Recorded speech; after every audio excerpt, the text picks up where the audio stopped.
بسم اللہ الرحمن الرحیم۔ السلام علیکم دوستو۔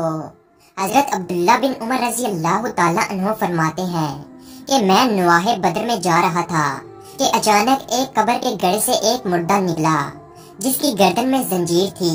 اس نے مجھے آواز دے کر کہا، اے عبداللہ مجھے پانی پلا۔ اسی گڑھ سے ایک اور شخص برآمد ہوا، اس کے ہاتھ میں کوڑا تھا۔ اس نے مجھے پکار کر کہا، اے عبداللہ اسے پانی نہ پلانا، یہ کافر ہے۔ پھر اسے کوڑا مارتا رہا یہاں تک کہ وہ اپنے گڑھے کی طرف واپس لوٹ گیا۔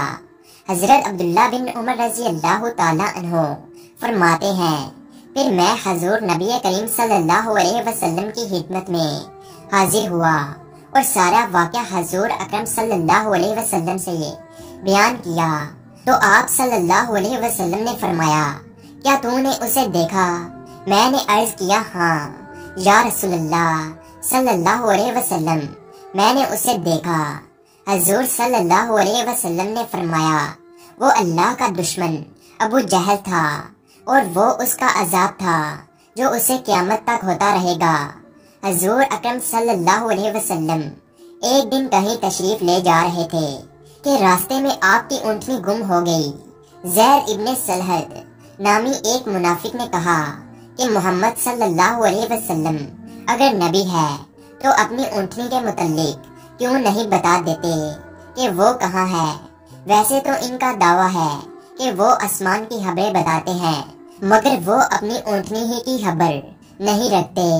حضور اکرم صلی اللہ علیہ وسلم کو اس کی اس بات کا پتہ چلا تو آپ صلی اللہ علیہ وسلم نے فرمایا، فلاں شخص میرے متعلق ایسا کہتا ہے، حالانکہ مجھے اللہ تعالیٰ جس بات کی خبر دیتا ہے میں اسے جانتا ہوں، اور میں اپنی اونٹنی کے متعلق بھی جانتا ہوں کہ وہ کہاں ہے۔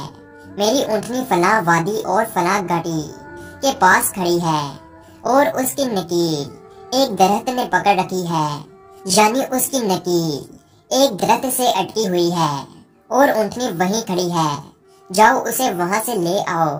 چنانچہ صحابہ اکرام رضی اللہ تعالیٰ عنہ گئے اور اونٹنی کو وہیں کھڑے پایا اور اسے لے آئے، اور مجوسی اس کے اندر محصور ہو گئی۔ اس قلعہ میں ایک حسین عورت تھی۔ اس عورت نے مسلمانوں کے لشکر میں ایک حسین مسلمان کو دیکھا اور اس پر فریفتہ ہو گئی۔ اس عورت نے اپنا ایک قاصد بھیجا تاکہ وہ اس مسلمان کو اس عورت کے پاس لے آئے۔ قاصد نے جب اس شخص کو اس کا پیغام دیا تو وہ بولا کہ تم اسے جا کر کہہ دو کہ تو اپنی ظاہری اور باطنی قلعہ صرف خدا کے لیے ہمارے سپرد کر دے۔ عورت نے جواب دیا کہ ظاہری قلعہ تو میں سمجھ گئی مگر باطنی قلعہ کو میں نہیں سمجھی کہ اس سے کیا مراد ہے۔ اس نے جواب بھیجا کہ اس کا مطلب یہ ہے کہ تو اپنا دل بھی خاص اللہ کے لیے سونپ دے۔ یہ بات سن کر عورت نے بے ساختہ کہا کہ اچھا، میں نے اپنا دل اللہ کو سونپ دیا۔ اس کے بعد اس عورت نے قلعہ کھول دیا اور مسلمانوں کا لشکر اندر چلا گیا۔ عورت نے اس نوجوان مسلمان سے کہا کہ تمہارے ہاتھ مسلمان ہونا چاہتی ہوں۔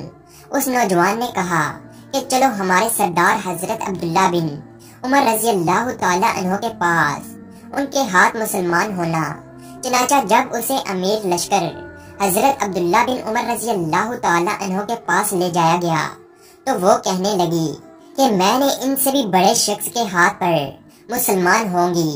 آپ نے فرمایا، میرے والد امیر المؤمنین حضرت عمر فاروق رضی اللہ تعالیٰ عنہ کے ہاتھ پر۔ اس نے کہا، ہاں۔ چنانچہ اسے حضرت عمر فاروق رضی اللہ تعالیٰ عنہ کے پاس لے گئے۔ اس نے حضرت عمر سے بھی یہی کہا کہ میں آپ سے بھی بڑے شخص کے ہاتھ پر مسلمان ہوں گی۔ حضرت عمر نے فرمایا، اسے حضور نبی کریم صلی اللہ علیہ وسلم کی قبر انور پر لے چلو۔ چنانچہ اسے روضہ انور کے پاس لایا گیا۔ اس عورت نے جو ہی قبر انور کو دیکھا تو کلمہ شہادت پڑھ کر اسی وقت جان دے دی۔